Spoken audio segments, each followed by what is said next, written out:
यही आती है। ठीक है, हाथ बाद में उठते हैं, पहले तो जीभ भी उठ जाती है। बोलो सच्चे दरबार की। तो जब विभीषण जी ने बताया 32 दांतों में जीभ की तरह रहता हूं, परंतु अब थोड़ा विश्वास हो गया है। क्या हो गया है कि अब मोहिबा भरोस हनुमंता, अब थोड़ी सी संतुष्टि मिली है। बिनु हरि कृपा मिले ही नहीं संता, उनकी कृपा के बिना संत मिल नहीं सकते। आपसे मिलना हुआ, आप यहाँ पे आके मेरे द्वार पे ही मिल गए, ये उनकी कृपा के बिना संभव नहीं है। मतलब कृपा होने वाली है, प्रभु आने वाले हैं। बोलो जय श्री राम। इसलिए यहाँ बैठे हो और बैठ पा रहे हो और अभी जाने की इच्छा नहीं हो रही है, तो इसका मतलब प्रभु की कृपा बनी हुई है, जो यहाँ बैठा रखा है और सुनने के लिए बुला रखा है। बोलो सच्चे। अब हनुमान जी से अगर कुछ सीखना चाहते हो अपने जीवन में, तो निरअहंकार होना सीख के जाइएगा। क्या क्या करके आ रहे हैं? सुरसा की परीक्षा पास की है, सिंघनी के घूसा धरा है, लंकनी की उल्टियां निकलवा के आ रहे हैं, इतने बड़े बड़े काम, इतना बड़ा समुद्र लांग के आ रहे हैं, सबकी आंखों में धूल झोंक के आ रहे हैं। और विभीषण जी से क्या कह रहे हैं कि कहूं कवन मैं परम कुलीना, मैं कौन से बड़े कुल का हूं, कभी चंचल सभी विधिहीना, बंदर हूं, वो भी चंचल बंदर हूं, समझदार बंदर भी नहीं हूं। कभी चंचल सभी विधिहीना, सब तरीके से हीन हूं। प्रातः लई जो नाम हमारा, सुबह सुबह कोई नाम ले लेना, उसे सारे दिन खाना भी नसीब ना हो। ये हनुमान जी अपना परिचय दे रहे हैं विभीषण को, इतने बड़े बड़े काम करके, और हम जरा सी बात में भूल जाते हैं। मकान क्या बना लिया, ओहो, देख रहे हो हमारा मकान, गली में देखिए अगर कोई बराबर का भी है। फैक्ट्री 1 से 2 हो गई, ऐसे थोड़ी यहां से शुरू हुआ था मैं, देखो कहां पहुंच गया। बच्चे को पता है कहां पढ़ा रखा है मैंने? इंडिया में नहीं पढ़ता मेरा, तो बाहर गया हुआ पढ़ने के लिए। जरा से अभिमान में इतना फूल के गुब्बारा हो जाते हैं हम लोग। हनुमान जी इतना बल, इतने शक्तिशाली, इतनी बुद्धि, और क्या कह रहे हैं? बंदर हूं, सब तरीके से हीन हूं, मेरा कोई नाम भी ले ले तो भोजन मिलेगा नहीं मिलेगा गारंटी नहीं है उस बात की। अपना परिचय इस तरीके से करा रहे हैं, बिल्कुल अहंकार नहीं। ऐसे निरअहंकारी बनना सीखिए। जीवन में जो कुछ बन रहे हो, जो कुछ कर रहे हो, तभी तक है जब तक प्रभु की कृपा है। सतगुरु मैं तेरी पतंग, उसके हाथ में डोर है तो पतंग ऊपर जा रही है। जिस दिन डोर टूट गई, छूट गई, पतंग हवा में दिखेगी जरूर, पर ज्यादा देर हवा में रहने वाली नहीं है। बोलो सच्चे। और ऐसे प्रभु आपको सीता माता के दर्शन कराए हैं, मुझे अपने चरणों की सेवा दी है। ऐसे प्रभु को छोड़ के हैं, ऐसे प्रभु को छोड़ के लोग भटकते भटकते फिर रहे हैं, कहां कहां माथा फोड़ते फिर रहे हैं। मैंने आपसे कई बार बोली है, चमत्कार करेगा तो भगवान करेगा, इंसान चमत्कार नहीं कर सकता। इंसान चमत्कार करेगा तो कलाकारी करके दिखाएगा। जादूगर है ना, चमत्कार दिखाते हैं, उंगलियां चलाते हैं, कुछ भी निकाल के दिखा देते हैं, वो चमत्कार नहीं कहोगे, क्या कहोगे? कलाकारी है। और जब भगवान चमत्कार करता है तो वो दिखता नहीं है, महसूस होता है।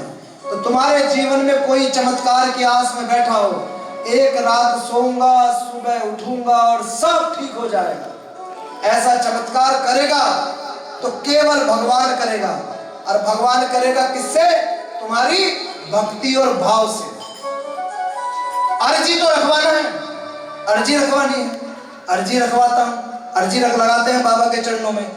तो अर्जी से काम नहीं हो रहा है, उस हाथ को पकड़ के जो भाव खड़े हो ना तुम, उस भाव से काम होने वाला है। ये बहुत जरूरी वाली बात है।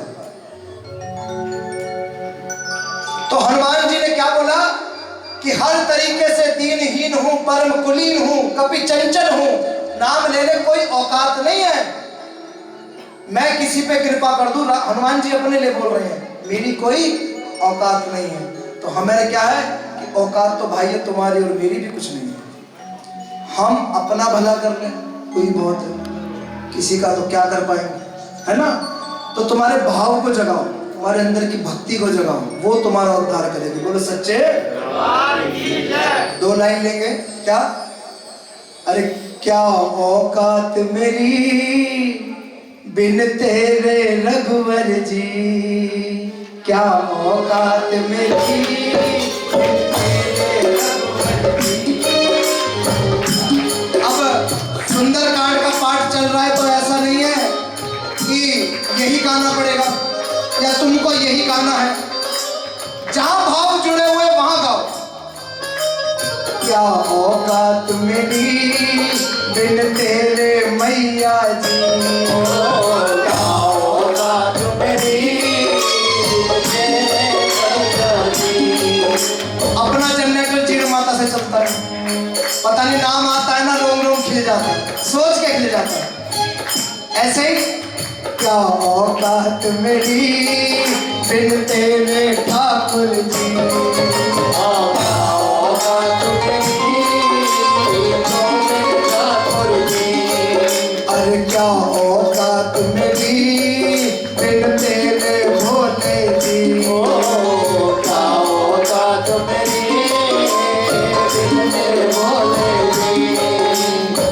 तेरे बिन क्या रुतबा मेरा, तेरे बिन क्या रुतबा मेरा, तेरे बिन क्या रुतबा मेरा, कुछ भी नहीं कुछ भी। क्या औकात मेरी बिन तेरे मैया जी, क्या औकात मेरी गोविंद मैया जी। अरे क्या औकात मेरी बिन तेरे गुरुवर जी, क्या औकात मेरी गोविंद गुरुवर जी। बालाजी के दरबार की तैयारी हो रही थी, जीण माता के दरबार की तैयारी हो रही थी, विराटनगर मंदिर के निर्माण कार्य को प्रारंभ करने की तैयारी हो रही थी और घोर डिप्रेशन में पड़े हुए थे हम माँ बेटे। कैसे होगा, क्या होगा, होगा भी के नहीं होगा। उसी समय अंदर से भाव दिया गुरु महाराज ने, क्या औकात तेरी, तेरी औकात क्या कर लेगा, काम हमारा है, हम खुद कर लेंगे। हमारा काम है, हम जानते हैं। अब जामवंत जी क्या बता रहे थे, अबे मैं जवान था तो ये कर जाता था, तुम्हारे बस की क्या है। हमें भी दोनों ने यही कहा, औकात में रहो, हमारा काम है, हम खुद जानते हैं और खुद कर लेंगे। और जो दरबार गया है और जो लीला हुई है, एक बार दिल से जयकारा लगा दो, बोलो जीण माता की जय, बालाजी महाराज की जय, विराटनगर वाली मैया की जय। तो क्या कब सोचा था मैंने मुझ पर इतना करम होगा, इतना करम होगा, इतना करम होगा। मेरे तो रिश्तेदारी मुझे मेरी औकात याद दिला जाते हैं, एलईडी वाला। है, सही बात है। आज कहीं जाए तो महाराज जी का मान सम्मान प्राप्त करते हैं, अपना मान सम्मान नहीं प्राप्त करते हैं। जैसे हनुमान जी है ना, अपना बल बोल ही नहीं पा रहे क्योंकि होगा तो बोलेंगे। तो अपने को इज्जत कोई देता वेता है नहीं भाई। क्यों देते हैं? महाराज जी की इज्जत हमें मिल रही है क्योंकि हम उनके स्थान पे जा रहे हैं। सही बात है।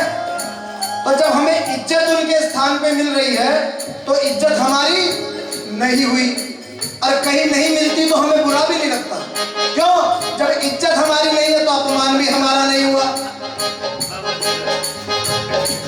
ब्याह शादी में अगर जाते हैं तो एलईडी लगा के कुर्सी डाल के साइड में बैठते हैं और डर लगा रहता है खाना खाते हुए पकड़े गए तो पेमेंट में से पैसे काट देगा। यह है सच बात है, एक दो बार तो हुआ भी है।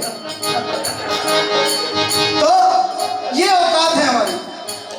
और आज जब जाते हैं तो जो मान सम्मान प्राप्त होता है, सुन के मुझे तो गुब्बारा हो जाना चाहिए, पर क्या आता है, लायक नहीं हो बेटा, पर मिल रहा है। इनका उनका ये जो पेड़ दिख रहा है ना, ये लगाने वाले वो बैठे, उसे बढ़ाने वाले वो बैठे, और हमें अभी ये भी नहीं पता संभाल पाएंगे कि नहीं संभाल पाएंगे। अगली लाइन में अगर बंदरो मजा आ जाए तो ताली बजा के दिखा देना, क्या कि अनुभवों की पाठशाला में बड़े होकर, अनुभवों की पाठशाला में बड़े होकर हम पिता का दर्द समझे हैं खुद पिता होकर।